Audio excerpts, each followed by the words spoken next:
And the process on the other side is sort of the reverse of that. It is a process that releases energy.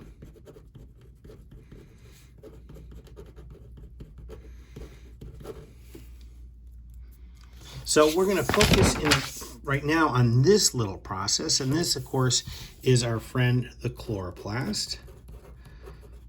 It's a little tiny structure inside of cells, and it's the green structure, and it takes light, normally it's sunlight, and it traps that sunlight into a molecule we call glucose, which is basically a sugar, which means it's also a food. Food is really a description of things that have chemical energy or energy stored in them. So this process, the big picture of this process is that it stores energy, and it's the energy from light that gets stored in this molecule called glucose. Now, in order to make glucose, we need matter. The matter that we need is going to be carbon dioxide, and I'm putting carbon dioxide up high here because it's typically a gas at room temperature. And the other thing we need is water. And water is a liquid at room temperature, so I'm putting it on the bottom here. So it combines the carbon, basically rips the carbon off of the carbon dioxide and attaches it to the water, which makes what we call a carbohydrate. And it makes this crazy complex but very cool molecule we call glucose, which has the formula C6H12O6. In the process, by grabbing that carbon multiple times and bringing it down and attaching it to the H2O, we make that molecule, but we also release an oxygen or a bunch of oxygen. So we're going to put oxygen in this space like that. And so we release oxygen from this process. So we'll also just remember for a second, because we should probably label these. This is over here, this is carbon dioxide. And water, which I think most of you know is H2O. And these molecules recombine, these atoms break apart, recombine, and make this cool molecule called glucose and oxygen. Now, the crazy thing and the cool thing about this is these two, what we call products, they are the ingredients of the reaction that releases the energy. So we're going to put CO2, or rather O2 over here and glucose here as inputs to the mitochondria. And the mitochondria then basically takes the oxygen, pulls it in, and takes the carbon off of this thing we call a carbohydrate. The numbers are a little different, but basically it rips the carbon off and attaches that carbon onto the oxygen. So we produce carbon dioxide. We're left with the water. And the thing that gets trapped is this energy, and we do it in this molecule called ATP, and you can read about that up here. So that's the big overall picture of these two processes. One takes in carbon dioxide and water and makes glucose and oxygen. The other, strangely enough, takes in oxygen and glucose and makes carbon dioxide and water. So they're the reverse of one another. So the next phase of this lesson is to just deal with a little story about how this happens. So we're going to just fill in these little bits and pieces as we go along and try to paint a picture of this process about how does a plant end up getting the ingredients and how does it deal with the products. So tubes called xylem carry water from the roots of the plant. Remember, we've talked about this, that plants get water from the roots to the plant. So basically they travel up in these little tubes called the xylem. And then once it's in the xylem, the water diffuses from these tubes into cells. Wherever there is a higher concentration of water in the tubes, that is in the xylem, than in the cell. So you have the tube diffusing water into a cell. The same thing essentially happens with carbon dioxide. Carbon dioxide enters the plant through these little holes that are in the leaves called the stomata. So the leaf you look at actually has lots of little holes in it, and once inside the leaf, that is the glucose molecule, or rather the carbon dioxide molecules, they diffuse into the cells whenever the concentration outside the cell is higher than inside. So we're going to apply this idea of diffusion over and over again here. You have a lot of carbon dioxide in the atmosphere compared to in the chloroplast, so the oxygen, rather the carbon dioxide diffuses into the chloroplast. And then the sunlight, it's not even a thing. It's not even matter. It's just energy, or it is energy, and it can travel through the cell walls and into the membranes. Now this is the process.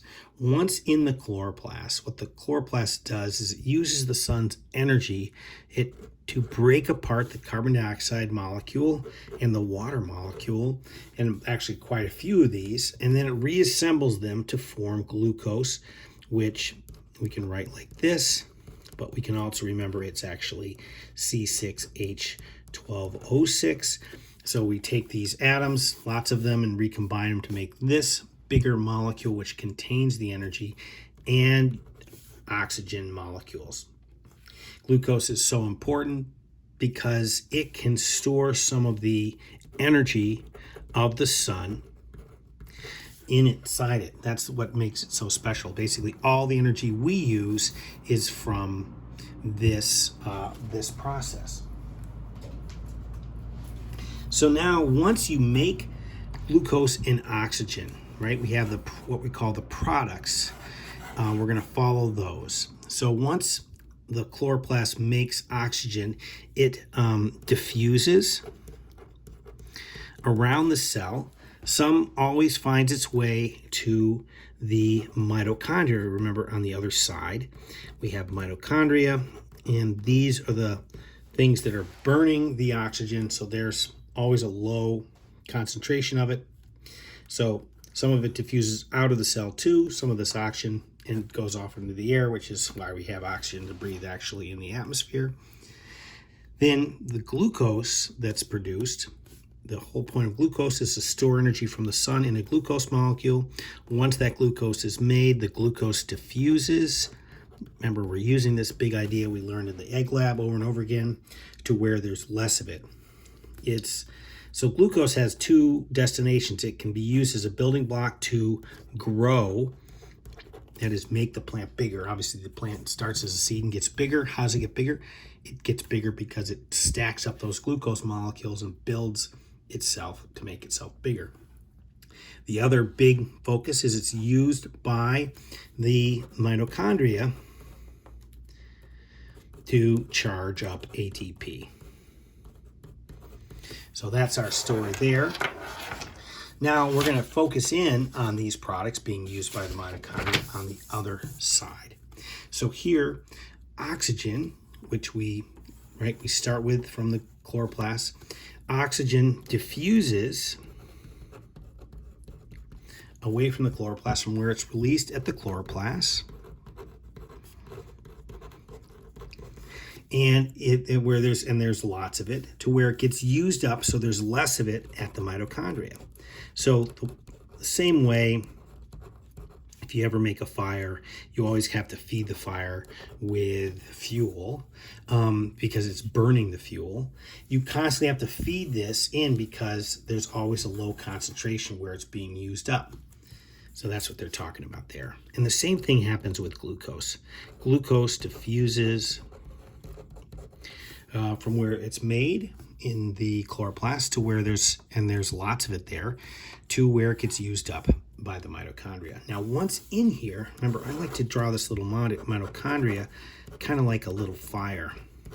That is, little fire is happening inside of this little organelle. That is, it's burning these substances. So what the mitochondria does is it takes oxygen and glucose, and what burning is, right? Burning, it turns out, which is quite strange, is basically taking these molecules and breaking them apart the energy in the glucose.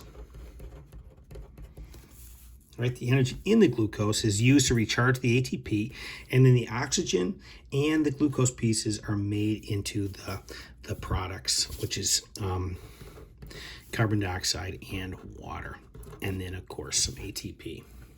So these, obviously, these guys now diffuse out. So the water made by the mitochondria diffuses to wherever it's needed, wherever there's less of it. Remember, it's always going from high to low, so it's just diffusing out. And some of it diffuses out of the leaf, and some of it diffuses over to the chloroplast. Same thing with the carbon dioxide. That is, the carbon dioxide made by the mitochondria diffuses to wherever there is less of it. A lot of it diffuses out of the leaf, and a lot of it into the air. And then, remember, it takes that energy that's being released, and it charges up this little, I like to think of this, I sort of draw it like a little battery. It's a little battery that's now used to charge or to run the organelles. I like to think of the organelles as little Energizer bunnies. You have to plug a battery into them for them to work. And then when the battery dies, you bring it back over to the charger, which happens to be the mitochondria. So on our little description here, once it's charged up, the ATP diffuses. It's a molecule, so it's going to be able to diffuse around the cell, and it spreads out and is ready to be used by whatever cell organelle needs. And the big thing it's providing is energy. And this is the whole point. So that's the story. We have light, CO2, and water being made into oxygen and glucose. Oxygen and glucose are then going into the chloroplast, where it's being burnt by this process called cell respiration, releasing CO2 and water, and then this whole process starts again. So hopefully that's been useful to you. Thanks for listening, and thanks for taking notes.